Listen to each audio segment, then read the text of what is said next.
Bueno, quiero quitar de en medio, pero si no... Bueno, empezamos la tutoría 5, bueno, 4 de este tema, ¿vale? La 5 para la evaluación. Ya sabemos que estamos ante la literatura anterior a la Guerra Civil, ¿vale? Acabamos de ver la literatura realista, justo en el tema anterior, y justo en el otro, la romántica. O sea que, bueno, ya estamos en una época muy avanzada, finales del siglo XX, por lo que, en fin, entran en crisis el realismo y el naturalismo que veíamos en la época anterior, porque hay demasiada racionalidad. Es decir, el realismo es demasiado realista para los lectores. Llega un momento en el que lee se cansa de ver siempre, pues eso, lo que le rodea, las cosas negativas de la sociedad, de la política, etcétera. Entonces, hay una necesidad de renovación. Hay que meter un poco de imaginación, de rebeldía, de inconformismo, en fin, dejar el pesimismo atrás, y ahí es donde llega este tipo de literatura, la que es justo anterior a la Guerra Civil. Bueno, como sabéis, la Guerra Civil Española empezó en el 36, o sea que todo lo que hay antes del 36, hasta el 27, por ejemplo, se forma el grupo del 27. Imaginaos, bueno, pues lo que significa que hasta justo antes de la Guerra Civil hubo mucha actividad literaria en España. Bueno, pues como os decía, durante este tema lo que vamos a ver son todos estos movimientos literarios. La belleza, el modernismo, ¿vale? Buscará la belleza por encima de todo. La generación del 98, que estará marcada profundamente por la decadencia de final de siglo de España, del Imperio Español. Después tendremos la generación del 14 y después el grupo poético del 27. O sea que hay muchísima actividad literaria durante esta época. Bueno, como sabéis, aquí os dejo las fechas de la Guerra Mundial, la primera, luego viene la Guerra Civil Española, luego vendría la Segunda Guerra Mundial. ¿Y por qué os lo dejo? Pues porque este periodo de entreguerras es determinante en el aspecto cultural y literario de la época. Hay que tenerlo presente porque solo así, solo viendo lo que ha sucedido en este periodo de entreguerras, se entiende el tema literario. Bueno, vemos el modernismo, que es el primer movimiento que tenemos en este tema, y lo que plantea es eso, una rebeldía renovada, que no tiene nada que ver con el realismo. Hay influencia de corrientes francesas como el parnasianismo y el simbolismo. En cuanto al estilo, aparece una sensualidad pagana, no religiosa, y cierta interioridad del autor. Además hay tendencia al escapismo, como ocurría en el romanticismo, ¿vale? Pero esta vez con otro tono, pero es ese mismo deseo de ir fuera de lo que es la realidad. Los temas que aparecen son la melancolía y la angustia, junto con grandes dosis de tristeza. Aparece el erotismo, también está en esta época, y se busca la perfección y la armonía. El lenguaje es claro, delicado y sonoro, pero siempre tendiendo a cierta perfección estética. La métrica utilizada será el octosílabo, como en la anterior etapa, pero también el endecasílabo. Bueno, los autores modernistas principales eran Rubén Darío y Juan Ramón Jiménez, totalmente diferentes entre sí, porque por un lado Rubén Darío defenderá la subjetividad y la belleza formal, es decir, de la forma del poema, y en cambio Juan Ramón Jiménez irá un poco más allá hacia la sensitividad, ¿vale? Entonces, bueno, ahora lo vemos. Como decíamos, Rubén Darío utilizará abundantes recursos expresivos para darle mucha riqueza léxica y mucha musicalidad a sus poemas. En cambio, Juan Ramón Jiménez pasará por 3 etapas, sensitiva, intelectual y de madurez, y su poesía será mucho más intimista. Él quiere crear belleza, pero también fuente de conocimiento. No se trata solo de que esté muy bonito y de que suene muy bien, como en Rubén Darío, sino que es como otro paso más, ¿no? Es un autor muy diferente. Platero y yo ya sabéis que es una de las obras estrella de Juan Ramón y que seguramente habréis leído más de uno de vosotros. Bueno, vamos a ver la generación del 98. Es una generación de escritores más o menos de la misma edad, por eso se llama generación, que comparten la misma formación intelectual. Además participan en actos colectivos y, en fin, hay que contar con que en este periodo España pues, vive un periodo de especial esplendor literario, ¿vale?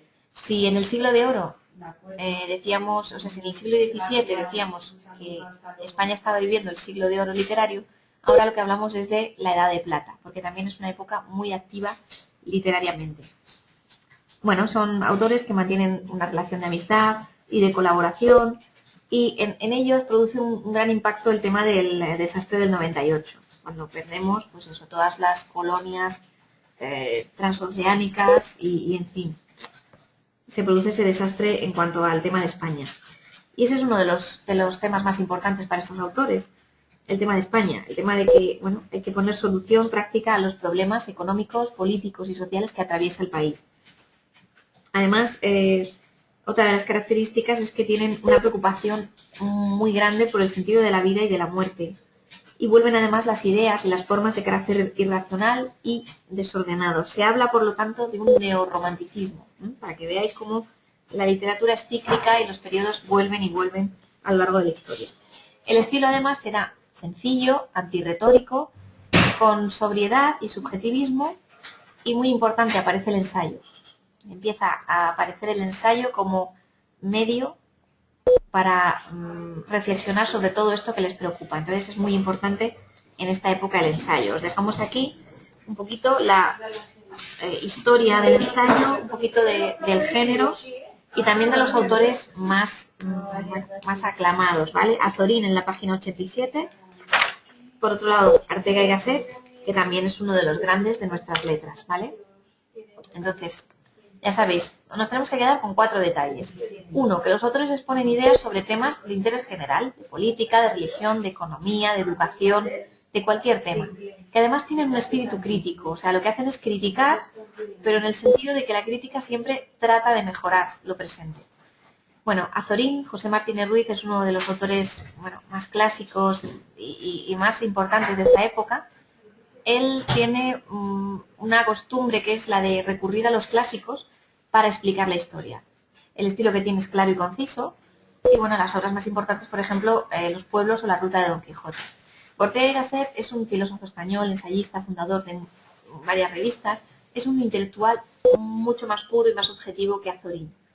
Es muy preciso, muy elegante y muy sugerente. La verdad que es uno de los grandes. Personalmente es uno de mis favoritos. O sea que os invito a que leáis, pues no sé, El espectador,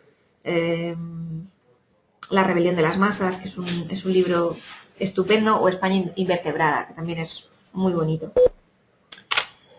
Bueno, veamos que la generación del 98 nos trae la novela como también un género renovado. La primera década del siglo XX lo que tenemos es esa renovación novelesca en la que nos alejamos muchísimo del realismo. Los autores más importantes, Unamuno, Ramón Pérez de Ayala, Gabriel Miró y Pío Baroja. Bueno, de todos estos, sobre todo Unamuno, tenemos que fijarnos muy bien en él porque es uno de los más importantes y puede aparecer en el examen, ¿vale? Pío Baroja también. Y bueno, los otros dos pues también tenemos que conocerlos, pero no son tan importantes, ¿vale? Así que sobre todo Unamuno y Pío Baroja. En cuanto a la poesía, destaca, es uno de los géneros que destaca también en la generación del 98. Se centra en la creación poética como tal, en la belleza artística como expresión sublime, es lo que os decimos aquí. Hay dos grandes maestros dentro de la poesía, de la lírica del 98, que son Machado, como veis aquí en la página 91, que os dejamos un pequeño estudio de cada uno de ellos. Y también, bueno, pues a continuación os dejamos la aportación de Ramón María del Valle Inclán en el teatro, ¿vale? Vamos a ver primero a Machado, que, bueno, pues junto con Rubén Darío y Juan Ramón Jiménez forman ese trío, esa tríada de poetas importantes. Pero bueno, como de Rubén Darío y de Juan Ramón ya hemos hablado, ahora por eso nos detenemos solamente en Machado. Colabora en muchas revistas, es miembro de la Real Academia, que es muy importante, es decir, daos cuenta que hablamos de autores que todos tienen un nivel académico y cultural muchísimo más elevado que en anteriores épocas, ¿no? Que anteriores autores. Su objetivo es captar la esencia de las cosas, los temas que trata, pues eso, como el resto de esta época, la temporalidad, la espiritualidad, la preocupación por España. En cuanto a la métrica, utiliza dodecasílabos y sílaba. Bueno, estos son detalles que tampoco hay que aprenderse, sino simplemente que es uno de los 3 grandes de esta época, ¿vale? Os dejo un poema, Desgarrada la nube, para que lo leáis y veáis cómo se impregna de esa musicalidad, de ese lenguaje muy simple y muy sencillo, para dejar claro que se encuentra dentro de la corriente simbolista. El último autor del que vamos a hablar de los muchos que hemos comentado en este tema, es Valle Inclán. Tuvo fama de excéntrico, de carácter muy agrio, muy mordaz, que rechazaba el liberalismo y que abrazaba los antiguos valores. Es decir, que bueno, pues tiene un estilo que evoluciona desde el modernismo hasta el esperpento, donde se distorsiona y se deforma la realidad, y siempre partiendo de eso, de los valores tradicionales que no correspondían para nada a la época de renovación que se estaba viviendo. El teatro se desarrolla de finales del siglo XIX y consigue su esplendor en el siglo XX. Lo utilizan como un medio para llegar al público, tiene una función social, o sea, tiene una función de denuncia. Y sobre todo busca un nuevo estilo dramático, que rompa totalmente con el que hemos visto en épocas anteriores. Bueno, este tema, como veis, es muy extenso, tiene muchos autores. Además, hablamos de los 3 géneros literarios y en casi todos hay algo que decir. Es decir, tanto en la aparición del ensayo, tenemos que hablar también de la novela, que es muy importante en esta época. También tenemos que hablar de la lírica.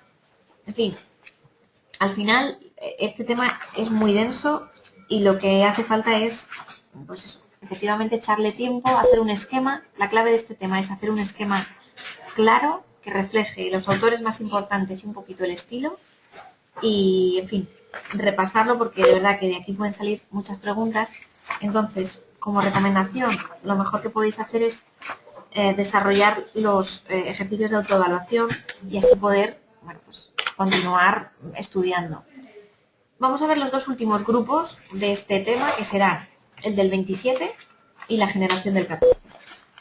¿Vale? Ya sabéis que a la generación del 14 le dedicamos muy poquito espacio, ahora veremos algunos datos. Y al grupo del 27, como es un poquito más importante, pues le dedicamos un estudio más amplio. Las características de este grupo es que rompen con el modernismo, también continúan alejándose de la realidad, como hasta ahora, se busca el equilibrio y se combina pues eso, lo clásico y lo romántico. Se mezcla lo culto y lo popular, en fin, hay un gusto por lo tradicional. O sea, todo esto que os estamos contando ahora ya lo hemos contado para el resto del tema, para la época modernista. La novedad es que aparecen las vanguardias. O sea, digamos que al buscar ese alejamiento de la realidad, pues se aleja uno tanto que aparecen estas tendencias estéticas futurista, ultraísta, creacionista y surrealista. ¿Vale? Simplemente las leemos y vemos un poquito de qué tratan. El grupo poético del 27 tiene una evolución, como casi todos los grupos.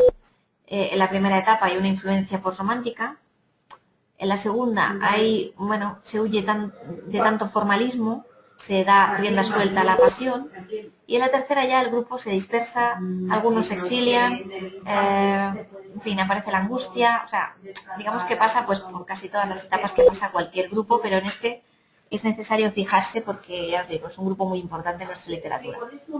Los autores principales son García Lorca, muy importante en esta época por su gran sensibilidad, su gusto por lo andaluz, su sencillez, en fin, ya sabéis, ¿no? Uno de los grandes.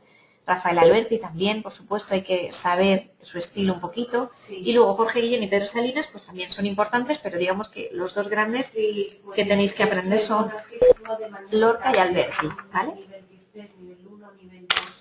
Bueno, la generación del 14 o novecentismo, que es esta a la que le dedicamos tan poquito espacio, os cuento un poquito más de lo que viene aquí, que ideológicamente se ubica entre la del 98 y la del 27, lógico, ¿no? Es el 14, que también se denomina novecentista.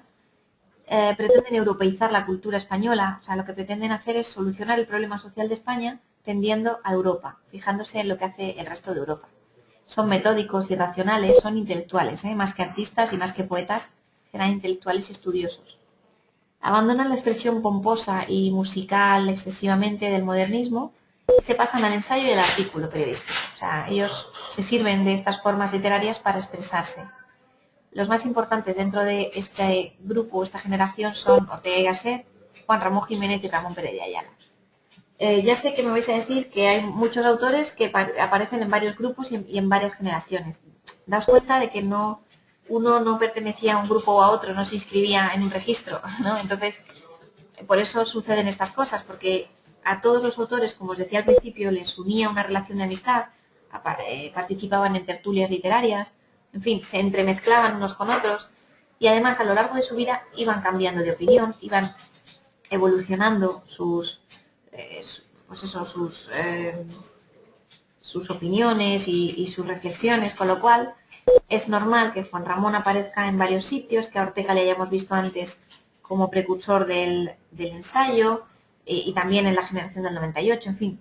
Yo sé que es muy lioso, pero todo esto se soluciona de verdad con un esquema en el que tengáis muy claro qué autores pueden pertenecer a cada generación o a cada grupo. Y con eso de verdad que lo solucionáis. bueno, pues eso, lo que os decía, hay que tirar de los ejercicios de autoevaluación para fijar muy bien toda esta información y bueno, la semana que viene veremos el siguiente tema, donde nos vamos a fijar en la literatura de posguerra, una vez ya pasado esa época de guerra, preguerra y entreguerra, pues llegamos a finales del siglo XX y bueno, en fin, pues tenemos que ver cuáles han sido las repercusiones, ¿vale? Pues nada, con esto terminamos y nada, un poquito de paciencia con este tema que es más denso y que seguro podéis con él. Venga, pues muchas gracias y cualquier cosa que necesitéis me lo consultáis.